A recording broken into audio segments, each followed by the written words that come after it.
آیا ہے اور المدہ بھی آیا ہے، اس کو ہم بولتے ہیں الف ممدودہ، ایسا الف جس کی مدد کس نے کی ہے؟ المدہ نے بھی کی ہے اور اس کے بعد حمزہ نے بھی کی ہے۔ تیسری نشانی ہے، اس کو کہتے ہیں الف مکسورہ۔ مکسورہ کا مطلب ہے کسرہ کیا ہوا، کسرہ کہتے ہیں کسی چیز کو کاٹنا، چھوٹا کرنا، ٹھیک ہے۔ المکسورہ کا مطلب ہے ایسا الف جو کٹا ہوا ہوگا، الف مکسورہ۔ تو ایسے الفاظ جن کے آخر میں الف کٹا ہوا آئے گا، ان الفاظ کو بھی ہم مؤنث کہیں گے۔ اس کا مطلب ہے کہ جہاں کہیں بھی ہم یہ الفاظ دیکھیں گے جن کے اوپر الف مکسورہ لگا ہوگا تو ہم فوراً فیصلہ کر لیں گے کہ یہ جو لفظ ہے یہ مؤنث ہے۔ مثال کے طور پہ آپ دیکھیں، کوبرا، سغرا، حسنہ، عظما اور عقبہ، یہ آپ سکرین کے پیچھے دیکھ سکتے ہیں کہ ان سارے ناموں کے بعد الف مکسورہ آیا ہے۔ چوتھی نشانی اسم کی یہ ہے کہ اس کے آخر میں لمبی تا بھی آ سکتی ہے، لیکن یہ عام طور پہ ایسی مؤنث ہوتی ہیں جو جمع میں ہوتی ہیں۔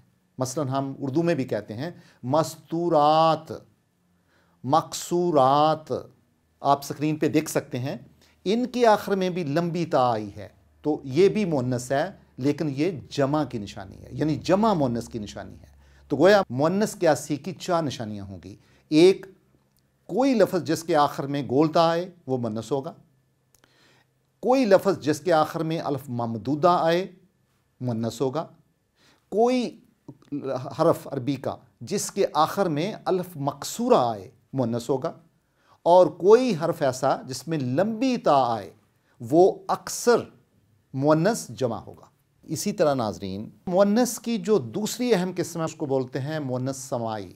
تو ناظرین، جو سماعی مؤنث ہے اس میں صرف سماعت کام کرتی ہے اور کوئی قاعدہ یا اس کی کوئی نشانی موجود نہیں ہوتی، صرف آپ کے کان ہی اسے محفوظ رکھتے ہیں۔ تو ایسے مؤنث جو ہم سوچ کے نہیں دیکھتے، اس کی کوئی نشانی نہیں ہوتی، لیکن انہیں ہم اپنی کانوں کی جو میموری ہے، جو ہماری یادداشت، کانوں کے اندر بھی اللہ تعالیٰ کی ذات نے ہمارے کانوں کے اندر بھی یادداشت رکھی ہے۔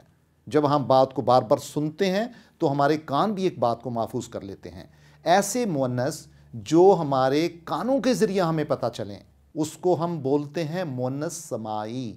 مثال کے طور پہ ہوا کے نام جو ہیں، مثلا ریحن، ہوا کا نام ہے سرسرن۔ سرسرن بولتے ہیں عربی زبان میں ایسی ہوا کو جو بہت تیز ہو، اور سمومن بولتے ہیں ایسی ہوا کو جو گرم بھی ہو ساتھ۔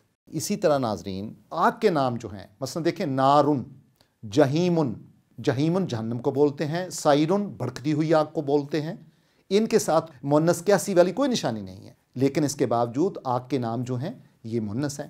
اسی طرح ناظرین، جو جسم کے مختلف حصے ہیں، مثلا یدن ہاتھ کو بولتے ہیں، اور عینن آنکھ کو بولتے ہیں، اذنن یہ ہم کانوں کو بولتے ہیں، اور قدمن ہم اپنے پاؤں کو بولتے ہیں، اور ساکن ہم پنڈلی کو بولتے ہیں۔ تو یہ جتنے اعضاء ہیں یہ سارے کے سارے مؤنث ہیں، لیکن اس میں مؤنث قیاسی والی کوئی نشانی نہیں ہے۔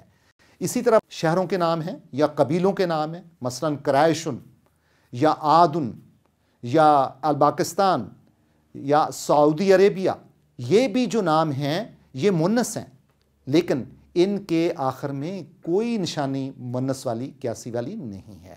اسی طرح بے شمار دوسرے ایسے اسم بھی ہیں، جیسے سماعن آسمان ہے، شمسن سورج ہے، حربن جنگ کو بولتے ہیں، نفسن انسانی نفس کو بولتے ہیں، اور اسی طرح ہے ارضن زمین کو بولتے ہیں، دارن گھر کو کہتے ہیں، بیرن کنویں کو بولتے ہیں، اور دلون ڈول کو بولتے ہیں جب اپنے کنویں سے پانی نکالنا ہوتا ہے، اور قاسن پیالے کو بولتے ہیں۔ تو ان ساروں کے اوپر کوئی جو نشانی ہے مؤنث والی، جو 4 نشانیاں ہم نے گنی ہیں، ان میں کوئی نہیں ہے، لیکن پھر بھی یہ اسم کیا ہے؟ مؤنث ہیں۔ تو گویا یہ وہ اسم ہیں جنہیں ہم مؤنث سماعی کہتے ہیں، اور ان کو ہم یاد کریں گے حتیٰ کہ ہمارے کان اور ہمارا دماغ ان کو نوٹ کر لے گا کہ یہ مؤنث سماعی ہیں۔ ناظرین، لہٰذا سبق نمبر 4 کا جو ہوم ورک ہوگا وہ 3 سوالات ہوں گے۔ پہلا سوال ہوگا اسم کو جاننے کے لیے کن کن چیزوں کا جاننا ضروری ہے۔ دوسرا سوال ہوگا مؤنث غیر حقیقی کیا ہے اور اس کی کتنی اقسام ہیں۔